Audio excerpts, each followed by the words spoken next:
un point sur la diffusion et la consommation d'informations de presse en entreprise et en administration. Pour cela, on a voulu se focaliser sur l'activité qui s'appelle la veille média, qui recouvre en gros deux grands aspects. D'une part, le panorama de presse, qui est réalisé périodiquement pour suivre l'actualité et qui fait généralement l'objet d'une diffusion assez importante au sein de ces organisations. Et d'autre part, ce qu'on appelle le clipping ou la surveillance de presse, qui vise à fournir à une institution l'exhaustivité de ce qui peut se dire sur elle ou sur ses marques, et qui ne fait généralement l'objet d'une diffusion beaucoup plus restreinte. On a convié pour ce faire les représentants de la FEVEM. La FEVEM, c'est la Fédération des entreprises de veille média, qui regroupe les plus importantes entreprises qui réalisent ces prestations sur le marché français. Dans le cadre de l'externalisation, on dira tout de suite entre parenthèses qu'il y a certaines entreprises qui font ça en interne. Ça arrive aussi. Donc on a trois intervenants. Alexis Donneau, qui est à ma droite, qui est le président de la FEVEM, qui est également le directeur général de l'Argus de la presse. Juste à ma gauche, Nicolas Leger, directeur général de Kantar Media, ex-TNS Média Intelligence, ex-Secodip, pour ceux qui suivent.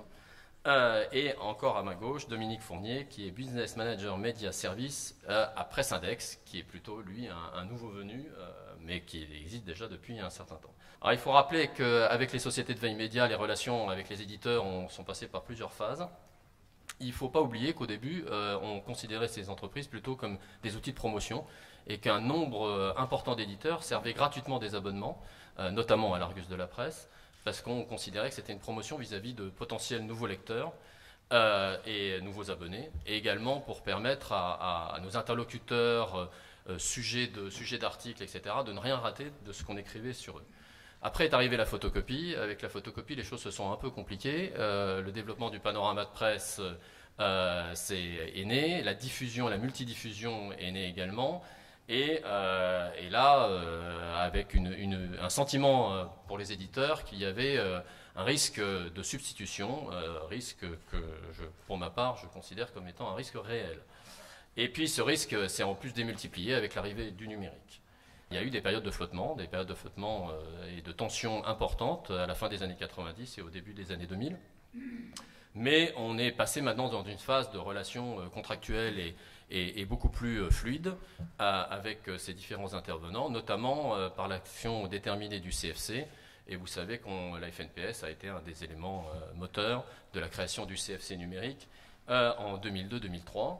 CFC numérique qui regroupe aujourd'hui 1836 titres, pas uniquement de la FNPS, mais de l'ensemble des différents syndicats et fédérations, qui a réparti en 2010 8,9 millions d'euros, et collecté 10,8, mais réparti 8,2 et 8,9 millions, en progression de 33%. Et les prestataires, c'est-à-dire ceux qui sont représentés par la FEVEM, plus leurs clients, représentent en gros 80% des sommes collectées. Donc ce ne sont pas des intervenants marginaux du marché, mais ce sont des intervenants principaux du marché qui sont au centre de la table. Donc je commence en donnant la parole à M. Donneau, qui va notamment nous présenter la FEVEM. La FEVEM, c'est une association qui s'est créée il y a 3 ans, qui réunit 4 acteurs majeurs de la veille média en France. Donc vous avez l'Argus de la presse, vous avez Kantar Media, vous avez Presse Index et vous avez également Explore. Alors ces 4 entreprises représentent grosso modo 90 millions de chiffres d'affaires sur un marché qu'on évalue à environ 100 millions. Au sein de ces 4 organisations, vous avez 1100 collaborateurs, donc c'est important de le souligner, puis je pense qu'on reviendra là-dessus, parce que c'est un métier qui est quand même essentiellement humain, même si on fait appel à beaucoup de technologies.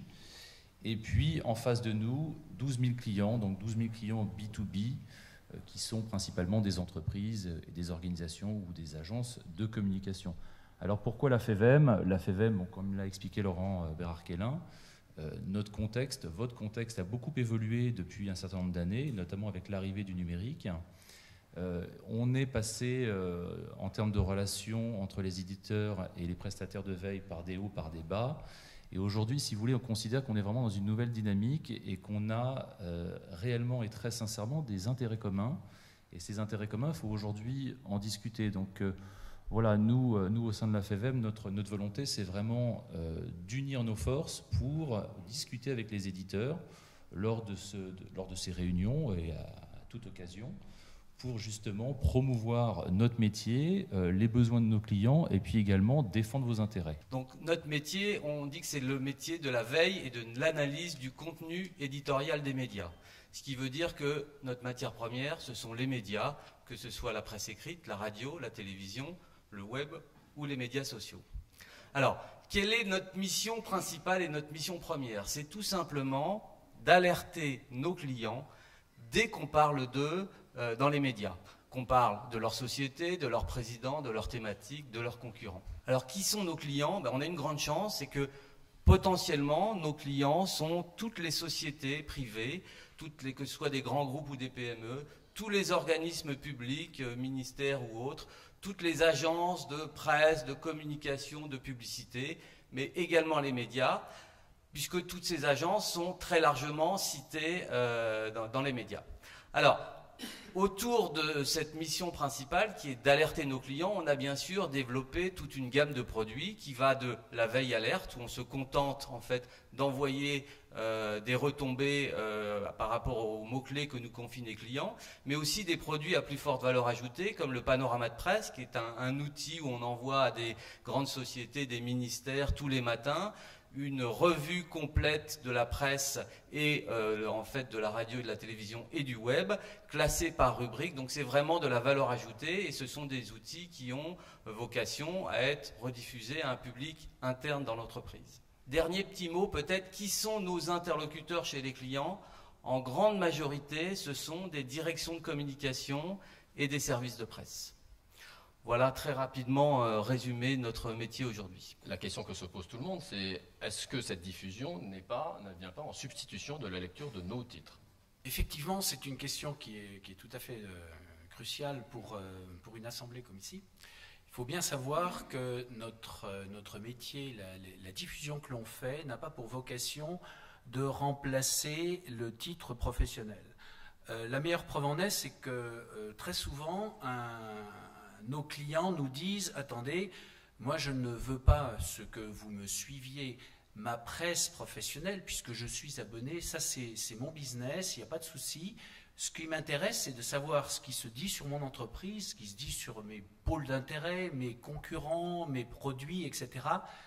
dans l'autre presse, c'est-à-dire dans la presse qui n'est pas celle qui couvre mon métier. » Et ça c'est déterminant, puisque la vocation, effectivement, de diffusion peut être redoutée. Le deuxième point qui est important, c'est que lorsqu'il y a une diffusion dans l'entreprise, lorsqu'il y a un panorama de presse, elle va toucher les opérationnels, mais elle va peu les toucher. L'opérationnel a besoin de ses titres de presse. L'acheteur va toujours être abonné à tous les magazines ou la lettre des achats. Ce n'est pas parce que, enfin en l'occurrence la lettre des achats est un peu particulier, mais ce n'est pas parce que l'on suit les titres de la presse professionnelle que l'on va se substituer à l'abonnement, parce que l'opérationnel de l'entreprise aura toujours besoin de savoir et de lire l'intégralité de sa presse, de la presse qui couvre son métier. Donc ça c'est important.